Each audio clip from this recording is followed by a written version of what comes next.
I was so interested to hear Vivian bring up public libraries. That's my world. I live in the library world. I'm a librarian. My name's Marian Carney. Because of that first name, I was never going to work in libraries.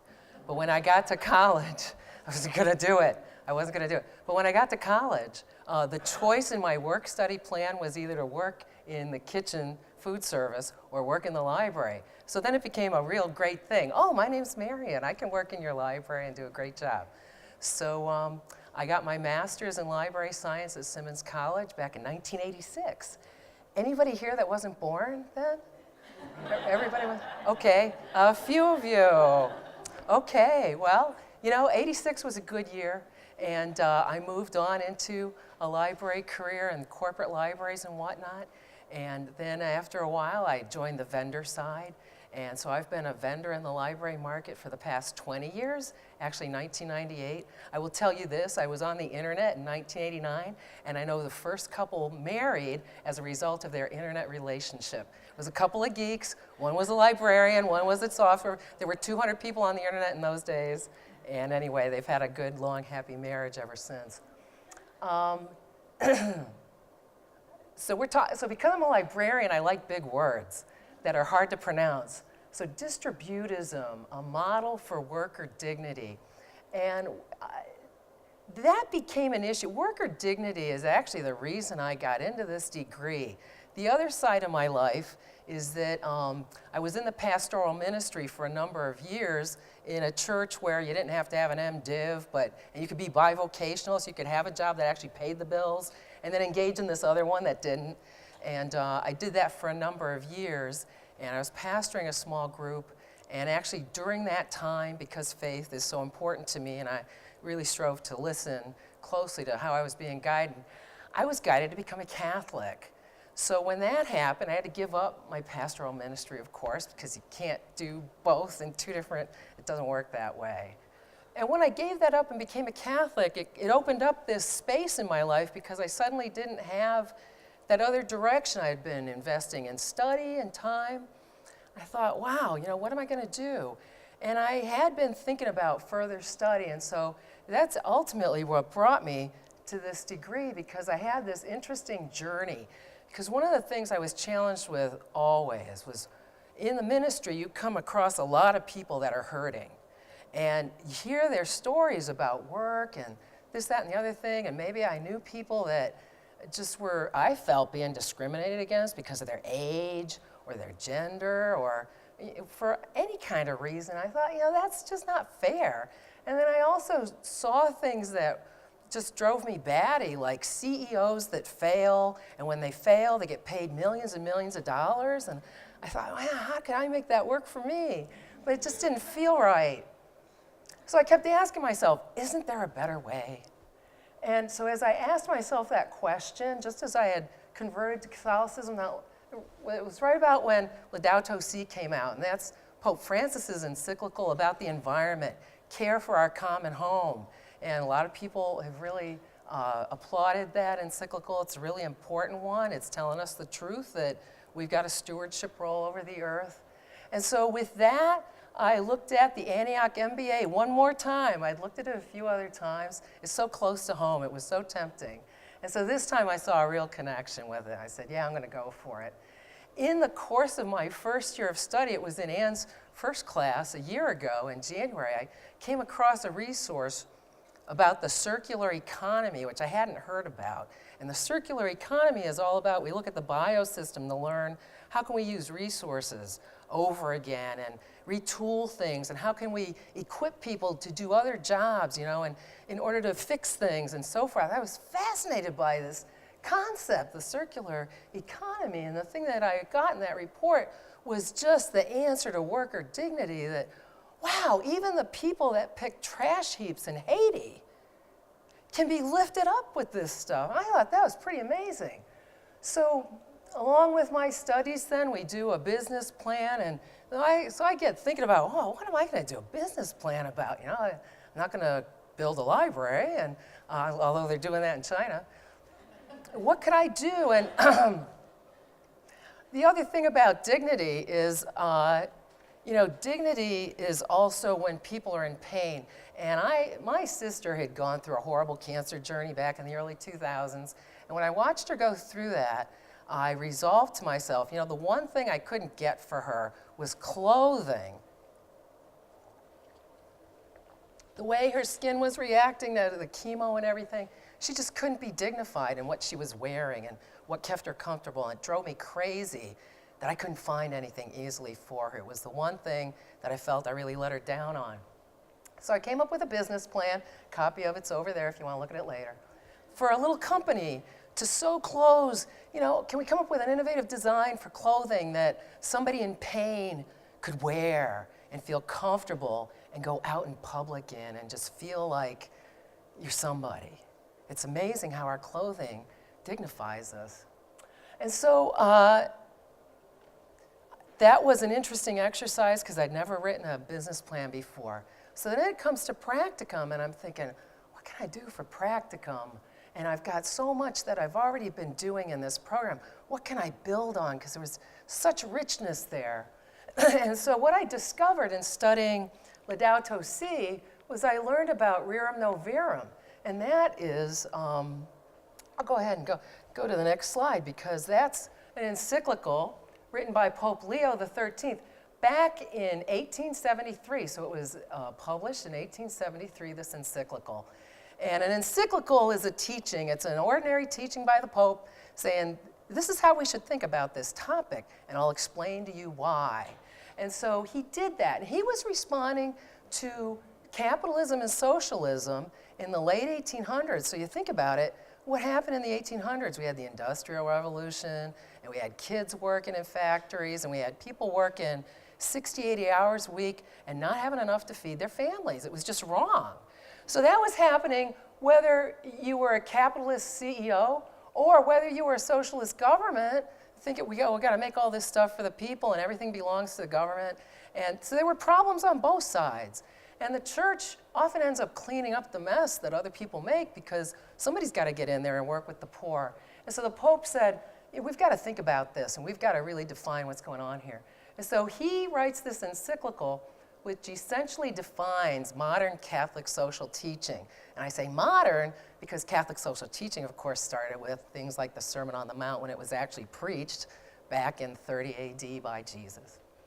And so he defines modern Catholic social teaching, and he reminds the church and reminds the world, what matters is the worker. And so he proposes an economic model called distributism. Now, there are 7 principles in Catholic social teaching, and you can see they all have to do with dignity. Whoops, there's the button. So you see, I kept finding these words of what I was looking for in the first place, of that problem I had years ago, just saying, isn't there a better way? So this was pretty exciting to me in my research to come across words like life and dignity of the human person, family, community, rights and responsibilities, and so on. Look here, option for the poor and vulnerable. He thought about that in as many words, and he challenged people. We have to take care of the poor and the vulnerable. Dignity of work and the rights of workers. Solidarity, that's a real big theme. You'll see a lot. And care for God's creation. It's just fundamental. We were given the world to live on. It was designed for us, and we got to take care of it. So he wrote in paragraph 33, among the many and grave duties of rulers who would do their best for the people, the first and chief is to act with strict justice, with that justice which is called distributive, toward each other and class alike. So basically, guess what? We're all equals on this planet. And so if you happen to be given the gift of being a ruler or a chief or something, you have to remember that. These are your equals. The poorest poor on the street is your equal. And that's the first thing you got to keep in mind as you're seeking to govern. Well, that's a really important principle. But then I started asking myself as I was watching things and seeing all these movements for this, that, and the other thing, whether it's for wages, whether it's for gender equality, whether it's for anything. And I said to myself, but why would anybody adopt that? Why would anybody care about another person? What's the motivator? What's the reason? Why?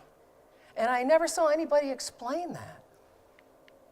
Well, what I discovered was it's the inherent dignity of humans. Every single human has dignity with it just by fact of existing. They don't have to speak, they don't have to talk, they don't have to do anything. Just by existing, they've got this inherent dignity. And that's because now, so I'm talking as a Catholic, this is my perspective. Your value system might be something else. You can be thinking about, okay, if she thinks that because of these things that guide her, what are the things that guide me? And what should I be thinking about in my role? So I'm just letting you know the challenges I went through in my journey. Your journey is going to be different maybe. Mileage may vary. So we've got, right? So humans are created in God's image. We get that in Genesis. That's first with the Bible. I got a Bible over there. I got a little show and tell. I'm a librarian.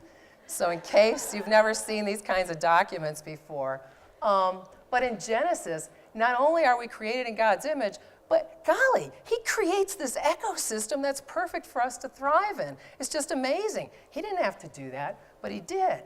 And so because we're created in God's image, humans alone are given the means to reason. So think about it. Because we can reason, we can create things like video cameras and chairs to sit on and buildings to sit in. And with reason comes the right to possession. I just thought this was fascinating. I'd never thought of this stuff before. Maybe you had, but I never had. So it's these incredible connections that are so fundamental to our very existence. In a sense, they're existential questions. So with reason comes the right to possession. So now what do? I have the right to possession? Well, possession supports the family, which in distributism is the true society. It's the fundamental, most key unit of society. And guess what? And it has duties peculiar to itself, which are independent of the state. That means that the government, the family doesn't exist for the government, it's the other way around. So, stewardship of resources supports also the rights of God, which was another eye-opener for me. God has rights. I mean, doesn't he have rights to everything? But the rights of God are actually inherent in the dignity he gave us. Because basically what the Pope pointed out is, you know what, Mr. Business Person who owns this factory? You have to give my people a day off so that they can come to church. And you have to give them time at night to go home to their families and have a hot meal. And you got to pay them. Those are my rights as God. Isn't that a fascinating concept? I had never come across that before. So that brings us to this concept of distributism. So how do we accomplish all these great things? So distributism is an economic model based on the fundamental doctrine of private ownership. So back to that reasoning and possession. All right, so we've got this fundamental right of private ownership. That's very different from what we see in the economic models really applied across the world. What that means is it comes down to that the worker should own the means of production. Actually, that's the fundamental foundation here. So there are three key themes that you can think of distributism in that kind of help boil it down. Economic, the workers own the means of production. So that could be that a plumber owns his tools and truck, or it could also be like an ESOP, like an employee-owned company or a collaborative. Social is where the family is the primary unit of society, as we've already talked about that a little bit. And isn't that interesting? It's the primary unit of society. So everything we do needs to support the family and do that intentionally. And then politically, the power of the government is limited. It's not this overarching superpower thing that can come and squash anybody. The power of government exists to take care of that primary unit of the family. Now, there is an example of a corporation that has actually done this, because you say to yourself, wow, that's pretty amazing. Nobody could ever do that. Well, it kind of happened. I don't know how intentional it was that it was ever going to end up like this, but Father Jose Maria Arizmendieta Madariaga, I have no idea how to say that. Well, so he was a priest in the Basque region, and the Basque region of Spain was just shredded after World War II, and they have been oppressed. They've been oppressed by the Spanish government, by other forces over the years. So the Basque region, every now and then you hear about them wanting to go for independence and whatnot, and they have their own language. So the Basque region was totally shredded. There weren't jobs. It was knocked out from the war. They needed to rebuild. So this priest got assigned there right around as the war was ending. And the first thing he did was put together a youth soccer group because the youth had to do something. And then they started making paraffin heaters because they needed heaters in the Basque region and started selling them. And over time, he started a college, and it's now called Mondragon University, but it was a polytechnic college to teach skills.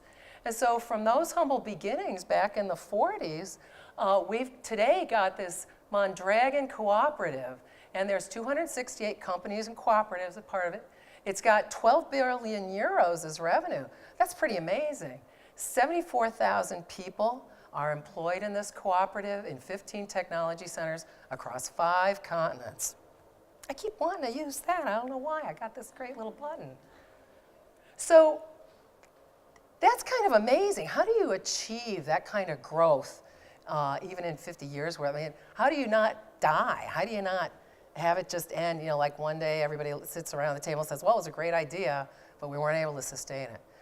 Well, you know, eventually they were kind of organically using 10 principles, but then they were able to actually codify these 10 guiding principles that they recognized was how they were doing it. And they're really pretty fascinating. And as we look at them, you know, you tell me, would you like to work for a company like this? The first one is open admission. Anybody can be a member of the Mondragon Cooperative. And the thing is, when you're a member, you're an owner in the company, in the cooperative. It's pretty fascinating. Anybody can be in it. You just have to agree to these 10 principles. Because if you don't, it's not going to work for you. The second one is that it's a democratic organization. And what that means is as they elect officers to the councils and the boards and the different things that run the companies, anybody's eligible to be voted. I mean, it's not like you have to be at a certain level of some sort. You could be working in the factory and you could be elected to one of these boards. The sovereignty of labor, this is where the worker is really respected. Work is a dignified thing. We're on this earth. We got to work to take care of it, got to work to take care of our families.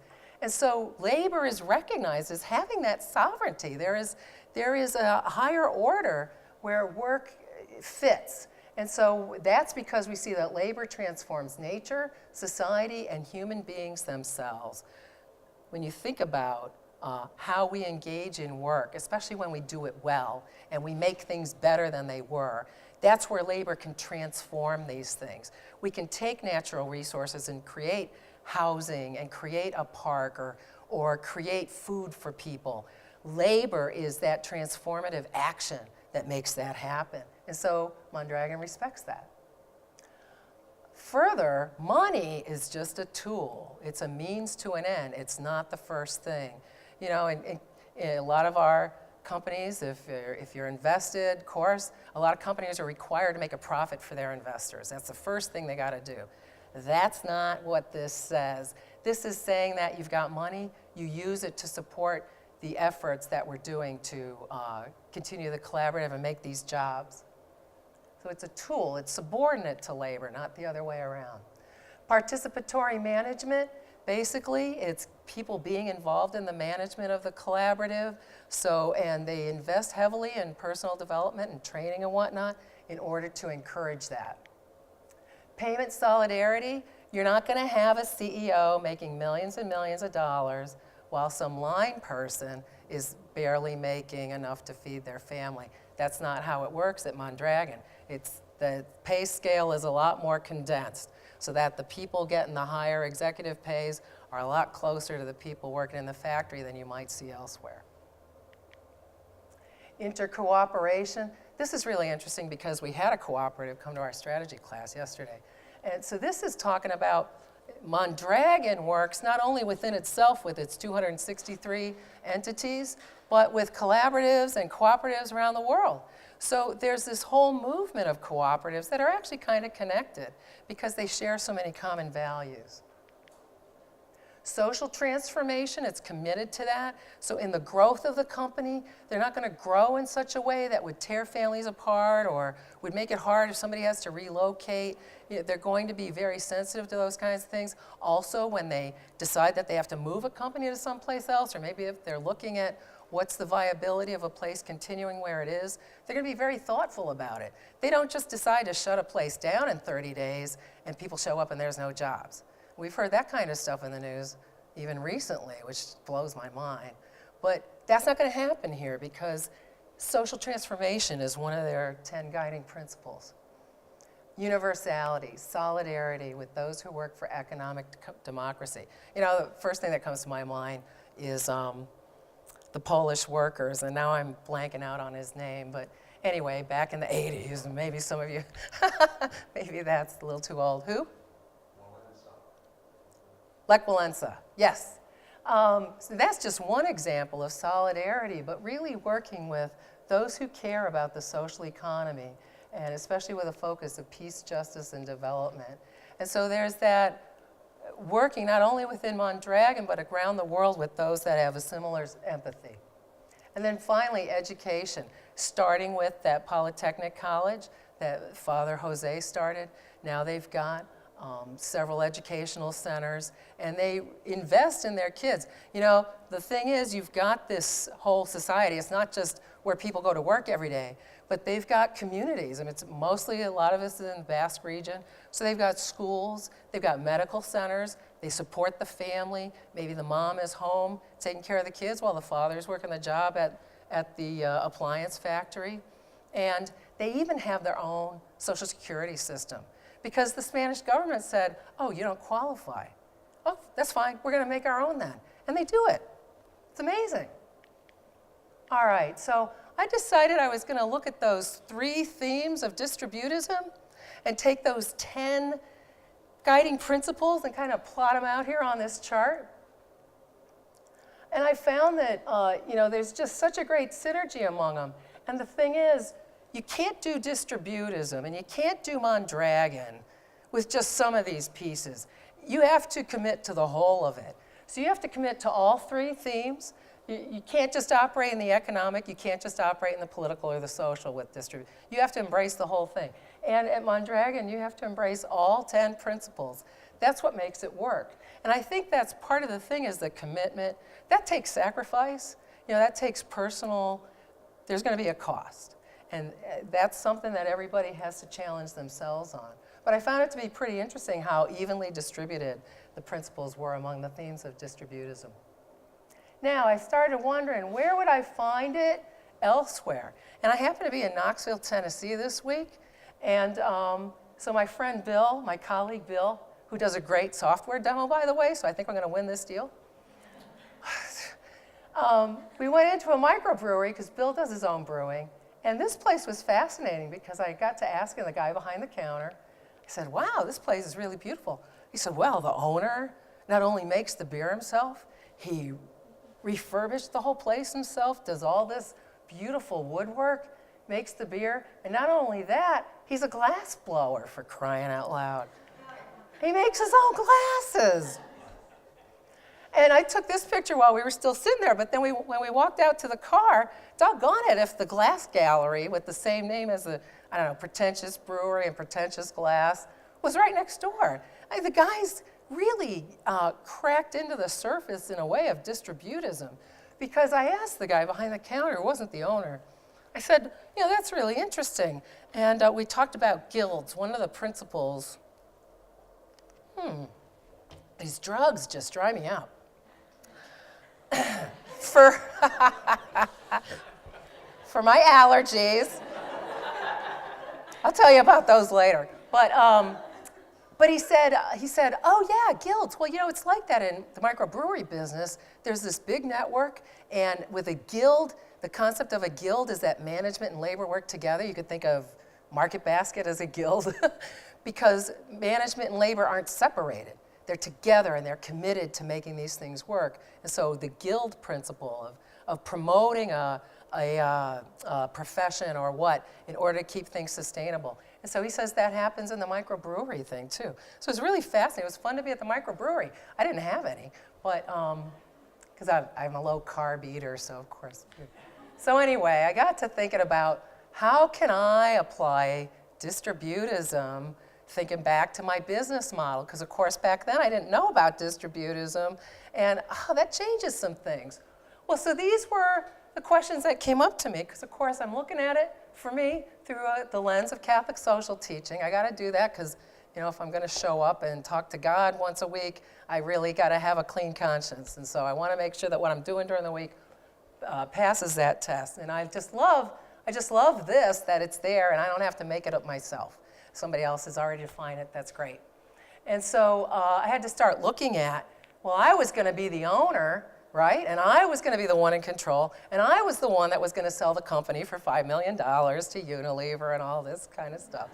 You think that's great, and then I'll be all set. Well, all of a sudden, I'm challenged to say, oh, maybe not so fast, Schwaller. I got to share ownership. Now, what might that look like? Or could I support, how can I do ownership in my little business thing? And I don't know what that would look like. I'm not saying like anybody has to fit into a box on this stuff, but it's where you got to be creative. If something like this model is interesting to you, you got to think about it for yourself and think about what works in this business, or what works in this community, or with these particular labor force. What works to keep it sustainable and to be fair, and to support the family. What is sustainable? It got me thinking about wages and benefits and childcare and things like that in a little bit different way. And finally, growth. One of the reasons I was interested in the business too was we were at a time where unemployment was still kind of high, and I thought it'd be nice to create some jobs. Maybe one of the things though means to hire some seamstresses in Haiti. Maybe that's what I should be. Maybe that's what works. I don't know. And then finally, to connect with other cooperatives, what other businesses might collaborate with me and I with them. It's like, I hadn't even thought of that before. It just never even crossed my mind. So that's where I am on my journey. And I finally get over here and worker dignity applied. So at this point, I'm standing here in front of you saying thank you. And I really appreciate your attention. And if there's any questions, I'm happy to answer them. And that's where you can find me. Thank you.